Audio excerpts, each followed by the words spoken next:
Hey baby, I hear the blues are calling, tossed salads and scrambled eggs. Excuse me, you guys finishing up here soon? Oh, No, sorry, Chief. We're actually staying for dinner. no, actually, I already have a dinner plan with my fiance. No, dude. This place has the best fish tacos in the world. Literally, ranked. You gotta have one. Or two. It's the Pico de Gallo, man. Seize your hands. We're barbarians, after all, man. Every once in a while, I go down to the boardwalk and I just throw my own feces like a gorilla. Should we get a third order of fish tacos? Hands down, best fish taco I've ever had in my life. God, those tortillas were incredible. Yeah, they make them in-house. It sets up the flavor for the whole dish.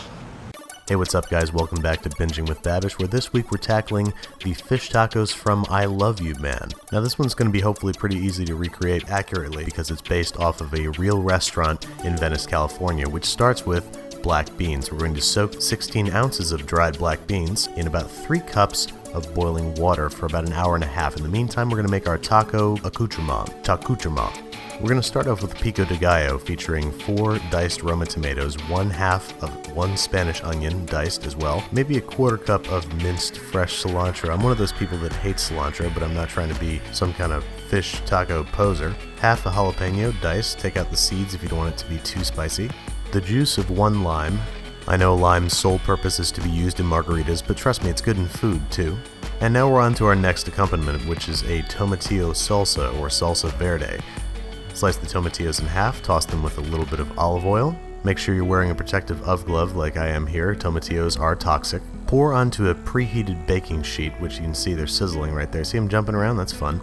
And place under a preheated broiler, and in the time it takes to drink 1 Mexican beer, you're going to have perfectly roasted tomatillos, which we're then going to transform into salsa by adding to a blender bowl, along with 1/2 an onion diced, a 1/4 cup cilantro minced, 1/2 a jalapeno minced, the juice of 1 lime, some salt, and freshly ground pepper before blending into a smooth but still a little bit chunky salsa.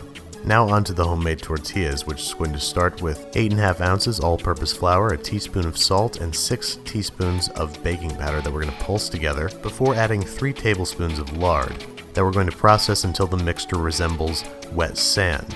Next up, 3/4 of a cup of 110-degree water that we're going to drizzle into the food processor as it runs. Let that go for a few seconds until a cohesive ball is formed that we're going to wrap in plastic wrap and let rest at room temperature for 30 minutes before generously flouring our work surface and rolling out a golf ball sized ball of dough into about an 8-inch round that we're going to toss into a ripping hot non-stick skillet. Thusly, let it sit for about 30 seconds until large bubbles form on the surface like this. Give it a good flip. Now look at that, isn't that so much better than a store-bought tortilla? Don't believe me? I'll prove it to you. Here's store-bought, here's homemade, here's my roommate to test which one's better. Yeah, that's what I thought. Keep your tortillas warm in a low oven while we marinate our fish. We're going to place it in a plastic bag with the juice of 1 lime, a little bit of salt, a little bit of pepper, some olive oil, and some freshly ground toasted cumin. Freshly ground, you ask? I'll explain. Toasting your own spices in a non-stick skillet before grinding in a dedicated spice grinder is totally worth it. Don't believe me? I'll prove it to you. Here comes my roommate again to tell us which one of these smells better. Yeah, that's what I thought. Now at long last, time to make our refried beans. We're going to start by sweating some onions before adding a clove of crushed garlic, sauteing until fragrant, and adding our luscious soaked black beans that we've brought to a boil in their soaking liquid and let simmer until creamy and delicious. Go ahead and mash those up, seasoning with salt and pepper and setting aside so we can make the last piece to our puzzle, which is of course guacamole. Have about 4 medium avocados, remove the pits, score with a butter knife, and dump into a large bowl, to which we are going to add 1/2 a seeded jalapeno, as we have with most things in this dish, 1/4 of a Spanish onion, the juice of 1/2 a lime, some freaking cilantro of course, season with salt, pepper, and cumin to taste before mashing up with a fork until it gets to this nice chunky guacamole stage. Next and last is our pan-roasted filet of mahi-mahi. We're going to sear this in a very hot pan before placing it in a preheated oven and baking until the internal temperature reads 135.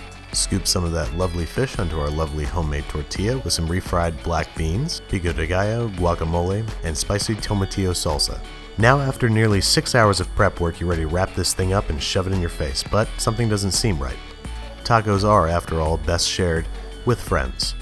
And in the end, that's what I Love You Men was all about, spending quality time with your Theodore Roosevelt.